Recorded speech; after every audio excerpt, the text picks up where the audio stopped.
ఒకటో తారీఖు వస్తుందంటే టీడీపీ ఉలిక్కి పడుతోంది. తెలుగుదేశం పార్టీలో పెన్షన్ టెన్షన్ మొదలవుతోంది. ప్రభుత్వం నుంచి పెన్షన్ అందుకునే వారికి డబ్బులు అందకపోతే ఎలా అని తెలుగుదేశం పార్టీ అధిష్టానం కలవరపడుతోంది.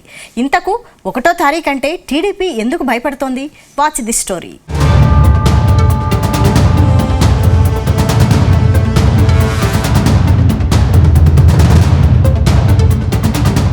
మే 13వ రోజున ఏపీలో ఎన్నికలు జరగనున్నాయి. అయితే ఈసారి ఎన్నికల్లో వాలంటీర్ల వ్యవహారం తీవ్ర ప్రభావం చూపుతోంది. వృద్ధులు, వికలాంగులు, వితంతువులకు వాలంటీర్ల ద్వారా ఇంటి వద్దనే తాము పెన్షన్ అందించేందుకు ప్రయత్నిస్తుంటే టీడీపీ అడ్డుపడిందన్న ప్రచారాన్ని అధికార వైసీపీ జనంలోకి బాగా తీసుకెళ్లింది. టీడీపీ అనుకూల వ్యక్తిగా ముద్రపడిన నిమ్మగడ్డ రమేష్ కోర్టులో పిటిషన్ వేశారు. వాలంటీర్ల వ్యవస్థను వైసీపీ ప్రభుత్వం ఎన్నికల కోసం దుర్వినియోగం చేస్తుందని తన పిటిషన్లో పేర్కొన్నారు. దాంతో కోర్టు వాలంటీర్లకు వ్యతిరేకంగా ఆదేశాలు జారీ చేసింది.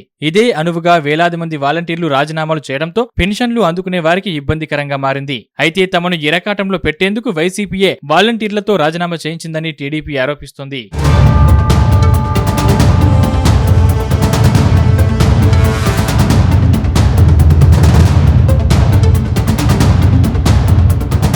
గత నెల పెన్షన్లు తీసుకునే క్రమంలో కొంతమంది ఎండవేడికి తాళలేక మరణించడం, అనేక మంది వడదెబ్బకు గురవడం వంటివన్నీ టీడీపీకి డ్యామేజ్ తీసుకొచ్చాయి. వైసీపీ అధికారంలోకి వచ్చిన దగ్గర నుంచి ప్రతి నెల 1వ తేదీనే లబ్ధిదారుల ఇంటికి వెళ్లి వాలంటీర్లు పెన్షన్ అందించేవారు. కానీ ఎన్నికల కోడ్ అమల్లోకి రావడంతో వాలంటీర్లను దూరంగా ఉంచాలని ఎన్నికల కమిషన్ ఆదేశాలు జారీ చేసింది. తెలుగుదేశం పార్టీ వల్ల పెన్షన్ల పంపిణీ నిలిచిపోయిందన్న ప్రచారం జనాల్లోకి విస్తృతంగా వెళ్లింది. దీంతో వెంటనే తేరుకున్న టీడీపీ అధినేత చంద్రబాబు చీఫ్ సెక్రటరీకి లేఖ రాశారు. పెన్షన్ ఇంటి వద్దకే అధికారుల ద్వారా అందించాలని కోరారు. 2019లో జగన్ ప్రభుత్వం అధికారంలోకి వచ్చాక వాలంటీర్ల వ్యవస్థను ఏర్పాటు చేసింది. వాలంటీర్లు గత 4 ఏళ్ల నుంచి క్షేత్రస్థాయిలో ప్రజలకు ప్రభుత్వ పథకాలను అందించడంలో చురుగ్గా వ్యవహరిస్తున్నారని వైసీపీ ప్రభుత్వం చెబుతోంది. దాదాపు 2.5 లక్షల మంది వాలంటీర్లు ఇంటింటికి తిరిగి ప్రభుత్వ పథకాలను అందిస్తున్నారు. దీంతో పాటు లబ్ధిదారుల ఎంపిక, వివిధ రకాలైన సర్టిఫికెట్లు ఇంటికి తెచ్చి మరీ ఇస్తున్నారు. అయితే విపక్షాల వాదన మరోలా ఉంది. వాలంటీర్లను తమ రాజకీయాల కోసం వైసీపీ ప్రభుత్వం వాడుకుంటుందని టీడీపీ, జనసేన తదితర విపక్ష పార్టీలు మండిపడుతున్నాయి.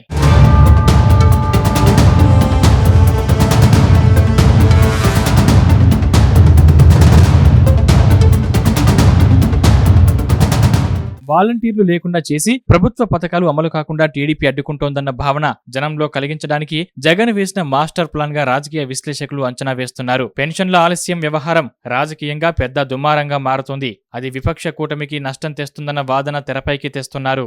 ఇప్పుడు మే 1వ తేదీ వస్తోంది. మే 13న పోలింగ్ జరగబోతుంది. మే నెల పెన్షన్ల పంపిణీ ఆలస్యం అయితే అది టీడీపీని మరింత డామేజ్ చేస్తుందనే ఆందోళన చంద్రబాబులో కనిపిస్తోంది. అందుకే ముందుగానే కేంద్ర ఎన్నికల సంఘానికి చంద్రబాబు లేఖ రాశారు. ఇంటి వద్దనే పెన్షన్ అందించేలా చర్యలు తీసుకోవాలని లేఖలో కోరారు. మే 1వ తేదీకి సక్రమంగా పెన్షన్ పంపిణీ జరిగితే సరే, లేకపోతే ఆ ప్రభావం వచ్చే ఎన్నికల్లో టీడీపీపై తీవ్రంగా ఉంటుంది అనడంలో సందేహం లేదు.